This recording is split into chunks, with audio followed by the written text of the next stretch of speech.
اور اس کا جو خون کا قطرہ ہے وہ زمین پر گرتا نہیں ہے، اللہ تعالیٰ کے ہاں وہ مقبول ہو جاتا ہے۔ اس لیے اولاد آدم کو چاہیے کہ وہ اللہ تعالیٰ کی راہ میں قربانی ادا کرے اور قربانی پیش کرے۔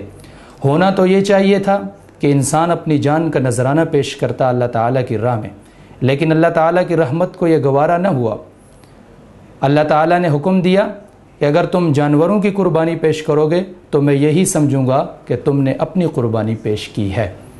اور اسی لیے تو اسی کو شاعر نے کہا، جان دی ہوئی تھی اسی رب کی، حق تو یہ تھا کہ حق ادا نہ ہوا۔ عقل کا تقاضا یہ تھا کہ انسان اپنی قربانی پیش کرتا، لیکن ہم اللہ تعالیٰ کی راہ میں جانور کی قربانی پیش کرتے ہیں تو اللہ تعالیٰ یوں سمجھتے ہیں کہ جیسے انسان نے اپنی قربانی کو پیش کیا۔ اور یہ قربانی کا سلسلہ آج سے نہیں ہے، بلکہ جب سے یہ دنیا آباد ہوئی ہے، جب سے حضرت آدم علیہ السلام آئے ہیں، اس وقت سے یہ قربانی کا سلسلہ چل رہا ہے۔ چنانچہ سب سے پہلے حضرت آدم علیہ السلام کے جو دو بیٹے ہیں، جن کو دنیا حابیل اور قابیل کے نام سے جانتی ہے اور جس کا قرآن مجید میں ذکر ہے، اذ قربا قربانا فتقبل من احدہما ولم یتقبل من الآخر۔ حابیل اور قابیل نے اللہ کی راہ میں قربانی پیش کی، اور جب قربانی پیش کی تو نتیجے کی صورت میں آسمان سے ایک آگ آئی اور اس نے آ کر حابیل نے جو مینڈا پیش کیا تھا اس کو کھا لیا، اور قابیل کی قربانی وہیں کی وہیں رہ گئی۔ حضرت آدم سے لے کر حضرت عیسیٰ علیہ السلام تک جتنے بھی پیغمبر گزرے ہیں، ان کے دور میں جو کوئی بھی اللہ کی راہ میں قربانی پیش کرتا تو آسمان سے ایک آگ آتی اور اس قربانی کو کھا لیتی، اور جس قربانی کو کھایا جاتا تو وہ اللہ تعالیٰ کے ہاں مقبول ہو جاتی تھی۔ لیکن حضرت نبی کریم صلی اللہ علیہ وسلم کی امت کے اوپر اللہ تعالیٰ کا یہ احسان ہے، اللہ تعالیٰ کا یہ کرم ہے کہ آپ اس کا گوشت بھی کھا سکتے ہیں، اور آنے کے اعتبار سے یہ امت سب سے آخر میں ہے، لیکن جنت میں بھی یہ سب سے پہلے داخل ہوگی اور پرصراط پر بھی سب سے پہلے یہ گزرے گی۔ یہ نبی کریم صلی اللہ علیہ وسلم کی امت کی وجہ سے یہ برکت ہے کہ انسان اس قربانی کا گوشت بھی کھا سکتا ہے۔ اور نبی کریم صلی اللہ علیہ وسلم کی حدیث کہ آپ نے اپنی لخت جگر بی بی فاطمہ رضی اللہ تعالی عنہا سے فرمایا کہ جب قربانی کا جانور ذبح کیا جائے تو آپ اس کے پاس جا کر کھڑی ہو جایا کرو، اور ذبح ہوتے وقت جب اس کا خون زمین پر گرتا ہے تو گرنے سے پہلے اللہ تبارک و تعالیٰ گزشتہ سارے گناہ معاف فرما دیتے ہیں۔ دیکھیں یہ کتنی فضیلت، انعام اور اکرام والی بات ہے کہ اس کا خون کا قطرہ زمین پر گرتا نہیں ہے، اللہ تبارک و تعالیٰ اس کے سارے گناہ معاف فرما دیتے ہیں۔ حضرت بی بی فاطمہ رضی اللہ تعالی عنہا نے نبی کریم صلی اللہ علیہ وسلم سے پوچھا کہ یہ حکم صرف خاندان نبوت کے لیے ہے یا عام مسلمانوں کے لیے بھی ہے؟ تو نبی کریم صلی اللہ علیہ وسلم نے ارشاد فرمایا کہ خاندان نبوت کے لیے بھی ہے اور عام مسلمانوں کے لیے بھی ہے، کہ جو بھی اللہ تعالیٰ کی راہ میں قربانی پیش کرتا ہے تو اس کا خون کا قطرہ زمین پر گرنے سے پہلے اللہ تبارک و تعالیٰ اس کی بخشش، اس کی مغفرت فرما دیتے ہیں۔ چنانچہ سب سے پہلے حضرت ابراہیم علیہ السلام اللہ تعالیٰ کی راہ میں اپنے بیٹے حضرت اسماعیل علیہ السلام کی قربانی پیش کرنے کے لیے چلتے ہیں، اور اس سے پہلے بھی حضرت ابراہیم علیہ السلام کو مختلف امتحانات سے گزارا جاتا ہے، اور جو اللہ تعالیٰ کے مقربین ہوتے ہیں، اللہ تعالیٰ کے خاص ہوتے ہیں، اللہ تبارک و تعالیٰ ان کو مختلف امتحانوں سے گزارتے ہیں۔ پہلا امتحان آپ کے اوپر آتا ہے کہ آپ کو آگ کے اندر ڈالا جاتا ہے۔ جب آپ کو آگ کے اندر ڈالا جاتا ہے تو آپ نے جس عزم، جس استقامت، جس استقلال کا مظاہرہ کیا وہ آپ ہی کا حصہ تھا۔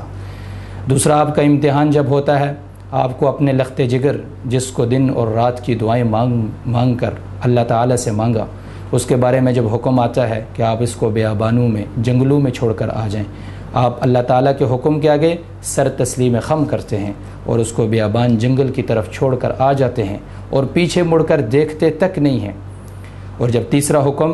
کہ آپ کو کہا جاتا ہے کہ آپ اپنے بیٹے حضرت اسماعیل کی قربانی پیش کریں، تو آپ اس کے اوپر بھی سر تسلیم خم کرتے ہیں، اور خواب جب آپ کو 3 دفعہ آتا ہے کہ آپ اپنے بیٹے حضرت اسماعیل کی قربانی پیش کر رہے ہیں، تو آپ نے اللہ تعالیٰ سے یہ نہیں پوچھا کہ ربا اس میں حکمت کیا ہے، اس میں مصلحت کیا ہے، میں کیوں حضرت اسماعیل کی قربانی پیش کروں۔ آپ اللہ کے حکم جو ہی آتا ہے آپ حضرت اسماعیل علیہ السلام سے کہتے ہیں یا بنی انی ارا فی المنام انی اذبحک فانظر ماذا تری، اے بیٹے میں دیکھ رہا ہوں خواب کے اندر کہ میں آپ کو ذبح کر رہا ہوں۔ اور یہ حضرت ابراہیم علیہ السلام کا اپنے بیٹے سے پوچھنا اس لیے نہیں تھا کہ اگر اس نے کہہ دیا کہ مجھے ذبح نہ کریں تو میں نہ کروں، بلکہ بیٹے کے عزم، استقلال اور اس کی قوت کو دیکھنا تھا کہ اس کا رب تعالیٰ کے اوپر کتنا یقین ہے۔ بیٹے کو آزمانا مقصود تھا، لیکن بیٹا حضرت ابراہیم علیہ السلام خلیل اللہ کا بیٹا تھا، اور جس کی صلب سے سید الاولین والآخرین، سرور کونین، ساقی کوثر، عبداللہ کے لخت جگر محمد الرسول اللہ، سید البشر، محبوب کبریا محمد الرسول اللہ صلی اللہ علیہ وسلم نے تشریف لانا تھا، بیٹا بھی وہ تھا۔ تو بیٹے نے آگے سے جواب دیا کہ ابا جان، یا ابت افعل ما تؤمر ستجدنی انشاءاللہ من الصابرین، ابا جان آپ کو جو حکم آیا آپ اس کو کر دیجئے، انشاءاللہ العزیز آپ مجھے صبر کرنے والوں میں سے پائیں گے۔ چنانچہ حضرت ابراہیم علیہ السلام بیٹے کو لے کر جاتے ہیں تو بیٹا ابا جان سے کہتا ہے، ابا جان جب آپ مجھے لٹائیں گے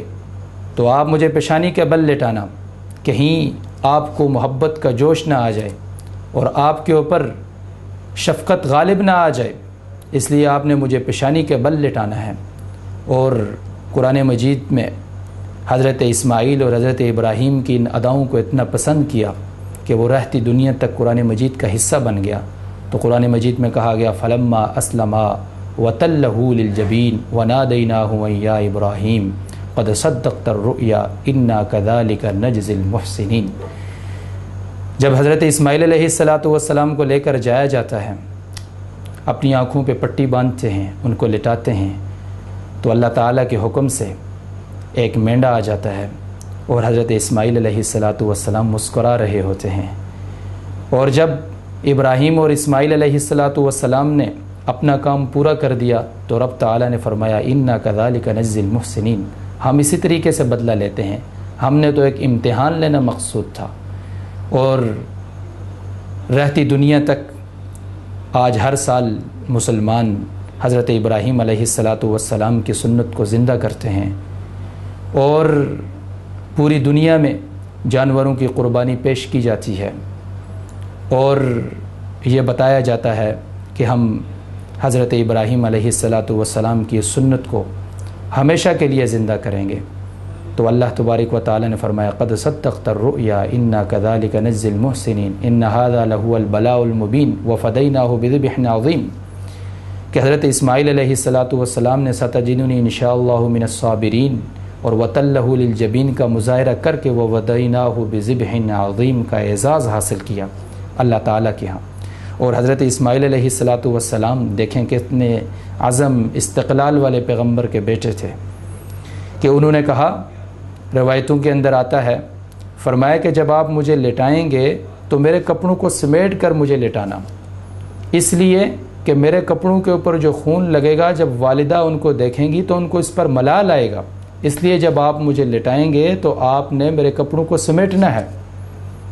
یہ تھی حضرت اسماعیل علیہ السلام کہ اللہ تعالیٰ کے حکم کو انہوں نے کیسے مانا۔ تو قربانی سے ہمیں سبق یہ ملتا ہے کہ اللہ تعالیٰ کا حکم ہمیں ہر چیز کے اوپر فوقیت دیتا ہے، اللہ تعالیٰ کا حکم ہر چیز کے اوپر غالب ہے۔ اگر ہمیں حکم آ جائے تو ہم جان کا نذرانہ بھی پیش کرنا پڑے تو ہمیں اس سے دریغ نہیں کرنا چاہیے۔ تو اس لیے کہ اللہ تعالیٰ کا یہ خاص انعام اور اکرام تھا کہ ہم اللہ تعالیٰ کی راہ میں جانور کی قربانی پیش کرتے ہیں اور اللہ تعالیٰ یوں سمجھتے ہیں کہ بندے نے اپنے آپ کو پیش کیا۔ یہ بہت بڑے انعام اور اکرام کی بات ہے۔ اب انسان قربانی اللہ تعالیٰ کی راہ میں کرتا ہے تو انسان کو سوچنا چاہیے کہ کیسے انسانوں کے ساتھ مل کر اللہ تعالیٰ کی راہ میں قربانی کی جائے۔ تو اس کے لیے ایک احتیاط انسان کو کرنی چاہیے کہ حصے کے اندر جو لوگ شریک ہیں ان میں کوشش یہ کرے کہ حلال آمدنی والے جو لوگ ہیں ان کو حصے کے اندر ساتھ شریک کیا جائے۔ اگر آپ کے ساتھ حرام آمدنی والا کوئی شخص شریک ہے، مثال کے طور پر کوئی بینک میں ملازمت کرتا ہے یا انشورنس کا پیسہ ہے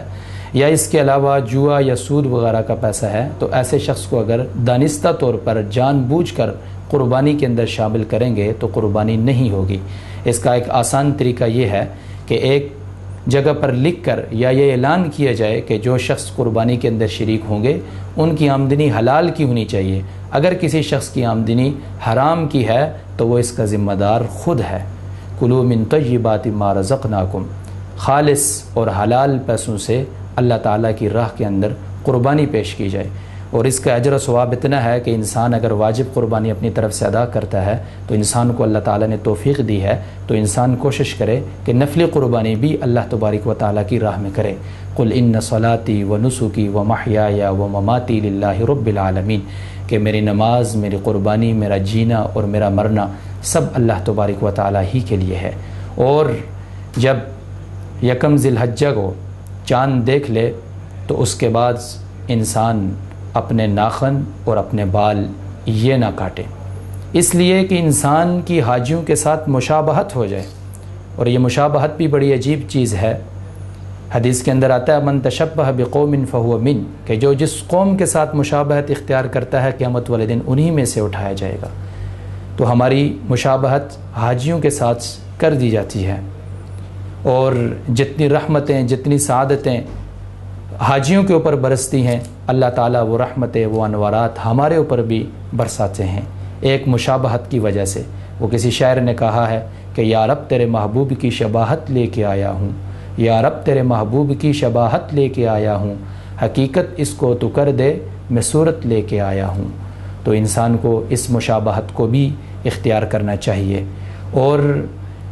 حضرت ابراہیم علیہ السلام کی یہ سنت انشاءاللہ العزیز رہتی دنیا تک جاری رہے گی، اور جب تک مسلمان آباد ہیں حضرت ابراہیم علیہ السلام کی سنت کو زندہ کرتے رہیں گے. اور کچھ لوگ جن کا نظریہ، جن کا عقیدہ اور جن کی گھسی پھٹی سوچ انہوں نے مسلمانوں کے اوپر مسلط کرنے کی کوشش کی ہے کہ اگر ایک انسان قربانی کرتا ہے تو اس کو معیشت میں تنگی ہوتی ہے، پوری دنیا سے جانور ختم ہو جائیں گے، ویسے ہی خون بہایا جاتا ہے، اس کا ثواب اور اس کا جو اجرت بنتی ہے وہ کسی غریب کو دے دی جائے. تو یہ بات بالکل غلط ہے. یہ بات ایسے ہی ہے کہ ایک انسان کے اوپر نماز فرض ہے اور وہ نماز ادا نہ کرے اور وہ کہے کہ اس کی جگہ پر غریبوں کو پیسے دیے جائیں. یہ حضرت ابراہیم علیہ السلام کی سنت ہے، اور یہ ایسے ہی ادا ہوگی جس طرح حضرت ابراہیم علیہ السلام اور جس طرح اللہ تعالیٰ کا حکم ہے. اور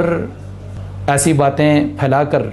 مسلمانوں کے دلوں کے اندر مختلف طرح کے وسوسے اور خیالات اور باطل نظریے اور ان کے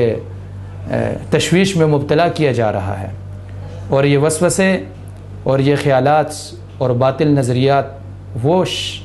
لوگ پھیلا رہے ہیں کہ جو 6 مہینے تک غسل تک نہیں کرتے، جنابت کی حالت میں ہوتے ہیں، اور جو قادیانیوں سے پاؤنڈ اور ڈالر وصول کرتے ہیں، جو میرے اور آپ کے پیغمبر سرور کونین ساقی کوثر سید الکونین محمد الرسول اللہ صلی اللہ علیہ وسلم کے دشمن ہیں، ان کے لیے دعائیں کی جاتی ہیں، اور جن کی ایمبولینسیں انسانیت کے ساتھ ساتھ اسرائیل کے لیے بھی فراہم کی جاتی ہیں، اور جن کا مذہب انسانیت ہے. حالانکہ ان الدین عند اللہ الاسلام، سب سے بہترین مذہب اللہ تعالیٰ کے ہاں اسلام ہے. وہ لوگ یہ فلسفہ پیش کرتے ہیں کہ قربانی نہ کی جائے، اس کی جگہ پر غریبوں کو پیسے دی جائے. یہ بالکل باطل اور نظریہ غلط عقیدہ ہے. لیکن بہرحال وہ لوگ اپنا یہ باطل اور غلط نظریہ اور بدبودار عقیدہ لے کر دفن ہو گئے، اور حضرت ابراہیم علیہ السلام کی سنت انشاءاللہ آج بھی زندہ ہے اور قیامت تک زندہ رہے گی. اللہ تبارک و تعالی جو کچھ کہا گیا عمل کرنے کی توفیق عطا فرمائے. وآخر دعوانا الحمدللہ رب العالمین.